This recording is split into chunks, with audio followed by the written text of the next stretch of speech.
Hi, friends, and welcome to my podcast.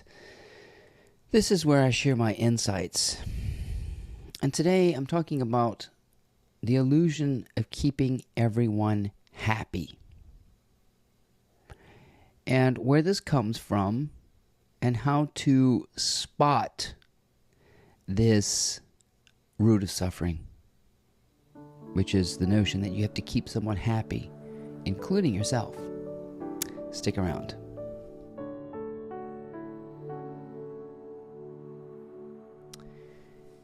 You may have heard the phrase, if mama ain't happy, there ain't nobody happy.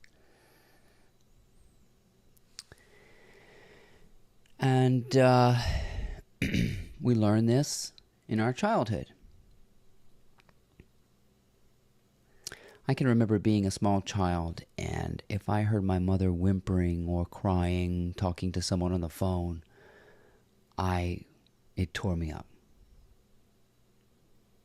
I was afraid of that emotion. I was even more afraid of my father's temper. My dad had a quick wit, and still does, I think, which I inherited. I inherited my fear of emotions from my parents because they were probably taught to submit to the demand. We all are. We have to listen to the boss.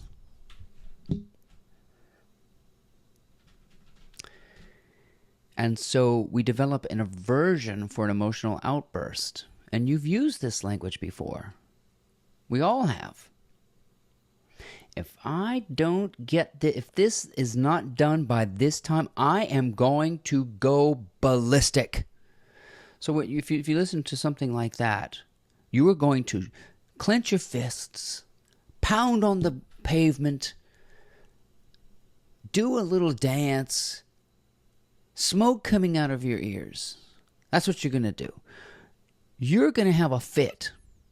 That's what you're threatening the world with. And what does this begin with? It begins with a desire.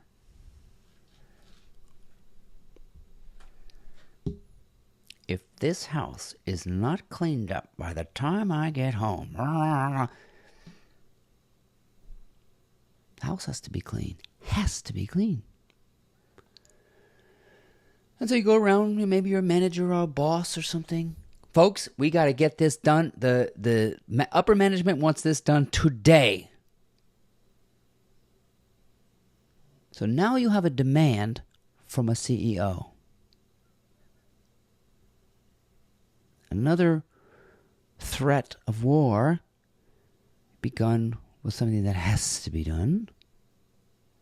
It needs to be done now. Like, clean up your room. Like, go get a job. Like, get married now. You gotta get married.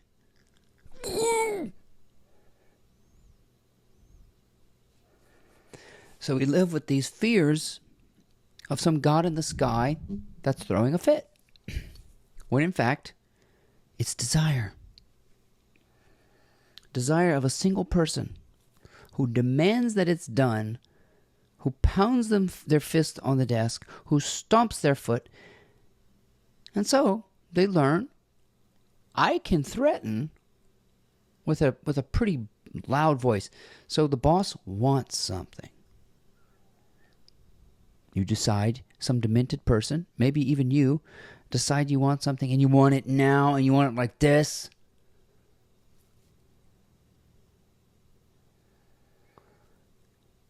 And you do this.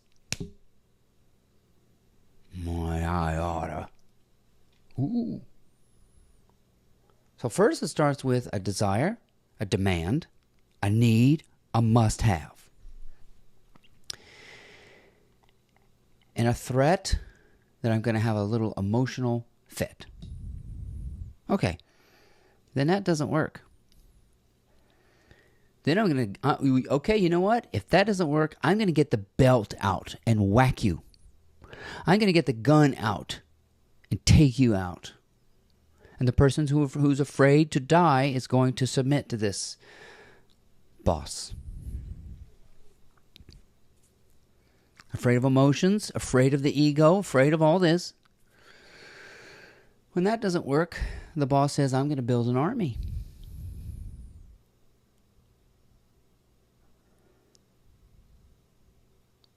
And you know what the boss wants? The boss wants Poland. The boss wants France.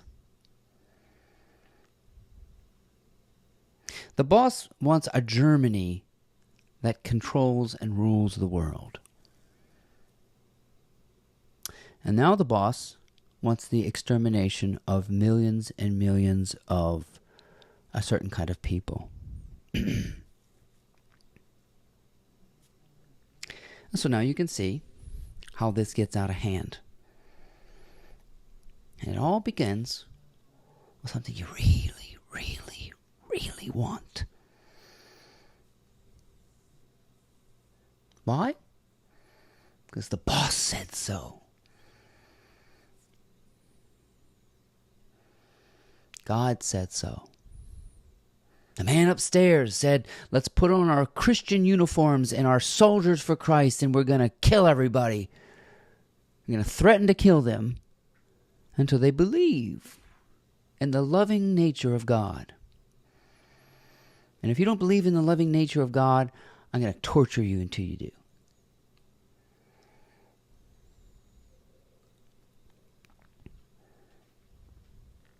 I want to know, where is the demand coming from? Where is the desire coming from? Where is the urgency coming from? Where is the need for all of this must-have shit? A fear of an emotion. A fear of somebody who wants something so bad they resort to everything possible to get it. A desire.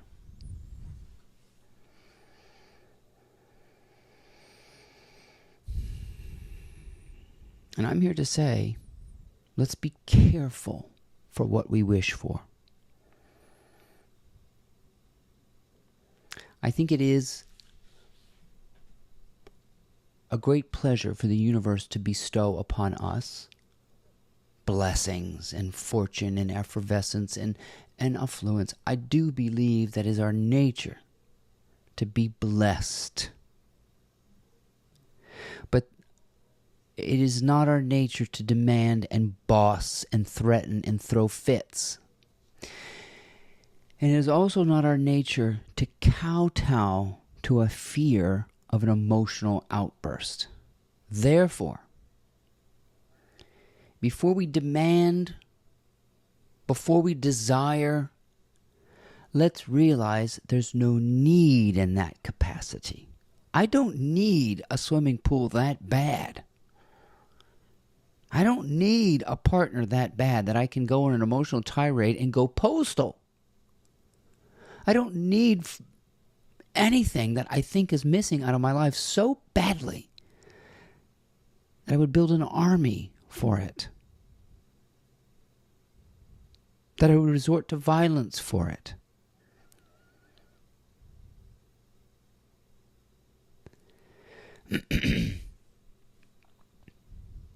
I suppose it's not until we badly, badly, badly want neutrality, not equality.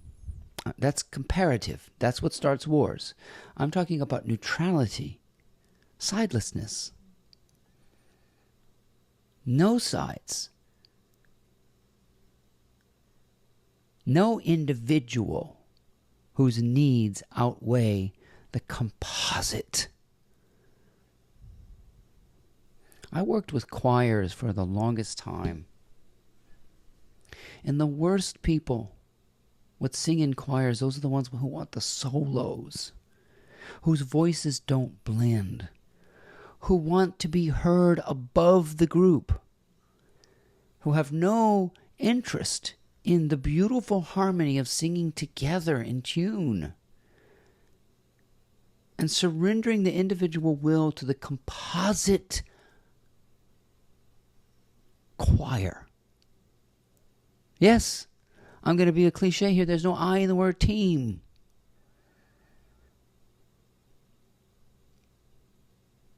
But there's no us versus them in this world. And there is no need greater than that of yours and mine. Are you willing to die for it? I don't need it that bad, I guess.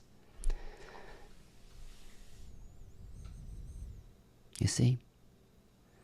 That's detachment. That's neutrality. That's staying out of the war.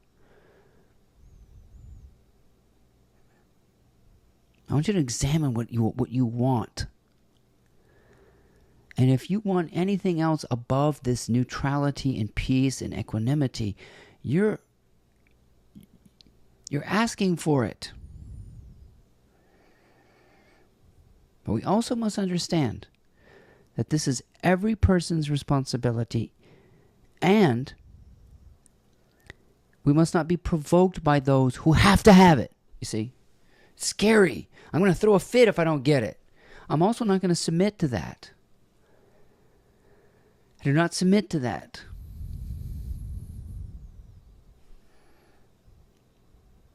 But I don't confront it.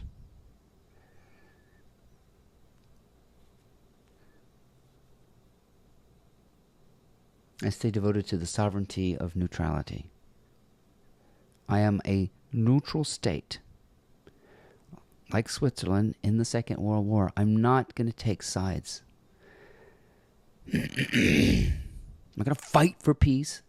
I'm not going to fight for injustice. I ain't going to fight for nothing. That's the key. I'm not a fighter. I'm not a survivalist.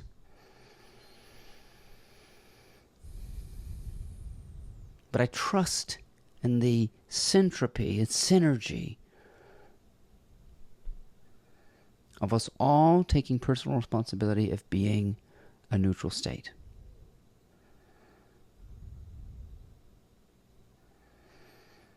And checking in with these desires and holding them very, very loosely. I don't need it that bad. I'm not sure there's anything I need. I'm certainly not willing to go to war for it. Fight for it. Grind for it. Those are the ingredients of war. And the seeds are in you. What fertilizes it is demand.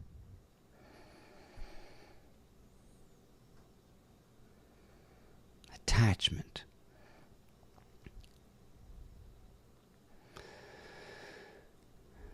So in that, we must recognize that our responsibility is not to keep them happy or to keep myself happy. That's fighting.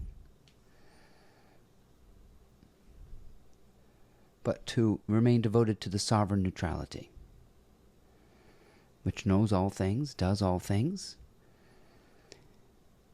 effortlessly, without taking credit for it or doing it urgently, and staying in that space. If I don't need it, I'm not threatening to throw a fit, nor am I afraid of emotions or the outbursts of the ego.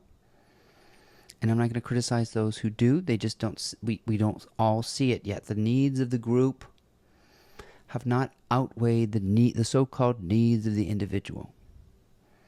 If you see what I'm saying.